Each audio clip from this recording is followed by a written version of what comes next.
Headquarters of common sense. Talk Radio. So BBC Three, £80,000, so £80 million to do this relaunch, and no one's watching any of the programmes. I mean, nobody expects BBC Three to get 20 million viewers, or even 5 million, to be honest with you, except very, very rarely. But for every one of their programmes, apart from one, to be getting fewer than 100,000 and mostly fewer than 50,000. I mean, that's pretty low going, even by BBC Three's feeble standards. It's diabolical, isn't it? I mean, we have 3 times the amount of followers than 50,000 on across social media. So for the BBC, with a huge budget that they've got, to only be able to secure 50,000 viewers, and the fact that they've spent this huge amount of money on the relaunch, it's just, it's appalling, really, particularly at a time when you've got vulnerable Britons who are in the midst of a cost of living crisis, who are being hammered by the BBC and forced to pay a licence fee. It's just pretty outrageous. And it's all in a desperate attempt to secure their own future, which I think is what, is the bitterest pill for people to have to swallow, is that it's purely about them trying to secure the youth audience, so that they can carry on leeching off licence fee payers. And I think it's really wrong. And this is another indication to the powers that be at the BBC that they're never going to get this youth audience that they're so obsessed with. So they've set this entire channel up. Well, BBC Three wasn't doing too badly online. It was a rather good idea. So they brought it back into the terrestrial broadcasting scenario. So now it's just like BBC One or BBC Two or BBC Four, with all these programmes that are supposed to attract young people, but they're not watching. Now, one of the programmes is a drama about an aspiring musician called Sasha attempting to get her big break. That's called Mood. That got 46,200 viewers. I mean, out of a population of 67 million people. Yeah. And my personal favourite was a programme called The Fast and the Farmerish, which I think is supposed to be a word play on The Fast and the Furious. The Fast and the Farmerish. What on earth does that mean? Anyway, it sees young farmers compete in testing tractors. I must get directly home to watch an episode of this. It sounds like absolutely must-see TV. Anyway, 42,890 people tuned in to watch that. Frankly, I'm surprised it was that many. I mean, what are they thinking? I think someone had fallen asleep in front of the TV and just left it on at that point. I don't think anyone deliberately tuned in to watch young farmers doing that. And I mean, that seems like an attempt to try and appeal to people outside of the metropolitan areas, young farmers and what have you. But we all know that the BBC would have done that in such a way that it was unbearable to watch. So it goes to show. It's It's as various MPs have said, and Conservative MP Nigel Mills said, this is typical BBC, throwing public money around on projects with little planning or worry about the consequences. It needs to urgently rethink this. This is a complete waste of money. As we just discussed, Rebecca, it's classic of the BBC, always reaching out, trying to get a young audience, not caring about anyone else. They never care about anyone unless they're young.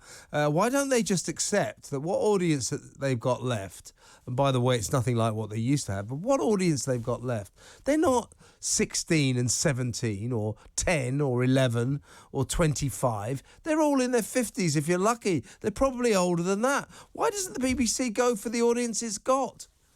Well, because it's trying to secure a future, isn't it? And it's looking to and hoping desperately that these young people are somehow going to switch on to watching live broadcast TV, which is simply not going to happen. Once you've switched over onto watching everything on demand, it's hard to imagine why you would sit and wait for, the big man in the sky to come and sort of choose the next program for you. You're in control of what you watch and when you want to watch it. And young people have grown up with that. And there's no way they're going to sort of suddenly all switch back to watching broadcast TV. I love it. BBC spokesman said about these pathetic ratings, these extremely low viewing figures. We don't judge a show on a single overnight rating, as it doesn't reflect real programme viewing, as there is often more than one opportunity to watch on both broadcast and online. They're obviously talking about the iPlayer and all that. But if you kick off with 42,000 viewers, the sky isn't the limit. You're not, even with Rewatch and online and the iPlayer, you're still going to end up with absolutely paltry viewing figures. I mean, that's pretty pitiful that they're trying to sort of hide the figures in amongst online viewing and on-demand viewing when they've just come from the on-demand platform and come back into the live sphere to try and fudge the figures with that, when it's very clear when you compare like for like on broadcast TV that those are absolutely appalling figures. And for the price of 80 million as a launch, it's an outrage. The cost of the relaunch of BBC Three could have saved 500,000 vulnerable Britons from being bullied on their doorstep for their not paying their licence fee. So we can all do the figures. They're pretty straightforward, and trying to fudge them in behind on-demand viewing is just rude.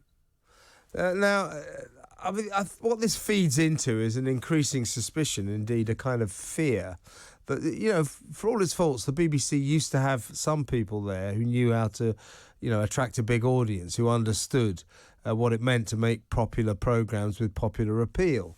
Not so long ago, someone at the BBC had the idea for Strictly Come Dancing. Someone had the idea for The Apprentice. These are still very successful programmes. Now, they've put on this show by Gordon Ramsay. It's called Gordon Ramsay's Future Food Stars. It's kind of the X Factor, only, with food.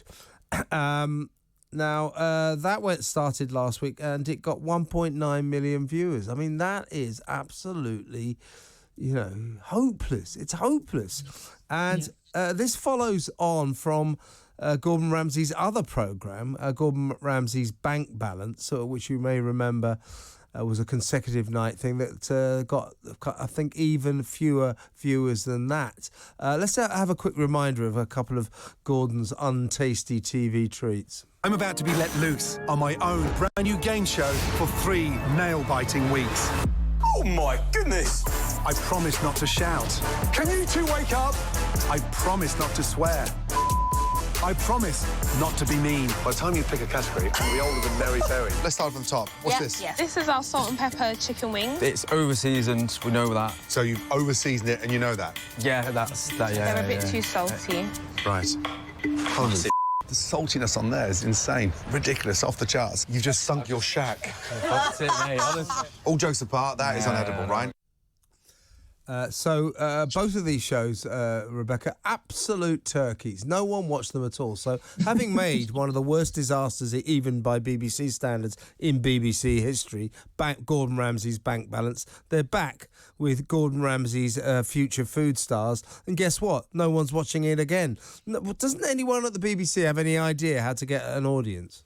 I think, when was his prime? We're talking sort of 15 years ago, aren't we, Gordon Ramsay? Yeah, I mean, haven't the BBC able to keep up beyond that? It's, as you said, he's already had one massive flop, and then to come back with another. How much money are they wasting, really? They're just burning, people's money, flailing around in the dark, really, aren't they? And producing awful content. Yeah, and I felt today, I don't know if you noticed, but that old BBC stalwart, Dan Walker, breakfast presenter, also sports presenter, used to do Football Focus and all that, he's suddenly leaving. So yet another pretty big BBC name quits the sinking ship. And there is a feeling, with people like Emily Maitlis, John Sopel, Andrew Marr, now you've got... Dan Walker. something's happening at the state broadcaster, isn't it? All these people they used to just stay there forever because the BBC are given $500,000 a year to do this, but now they're leaving, they're deserting. What do you think's going on there? There's a kind of end of days feel to it all, I think. We're hopeful for an end of days, Phil. I mean, obviously, we're not. With BBC, we would like to see it keep going as a sort of private enterprise. If people want to pay for it, then it should be able to carry on, and it should be able to, pull itself together and start creating decent content again. But yeah, it certainly looks like there's an awful lot of shifting around going on behind the scenes. But so far, it hasn't produced any sort of positive results for anybody, and they've still not faced up to the obvious fact, which is the license fee is on its way out. It's unsustainable. They need to shift over into being 100% commercial, whether that's a subscription fee or advertising or whatever means that it is. That's for their audience to decide what they prefer. But they're clinging on, and that sort of reeks of desperation, and that just turns viewers off. Good talk. Hot talk. Bold talk. Talk radio. Listen on your smart speaker. Watch it live on your smart TV. The world headquarters of common sense. Talk Radio.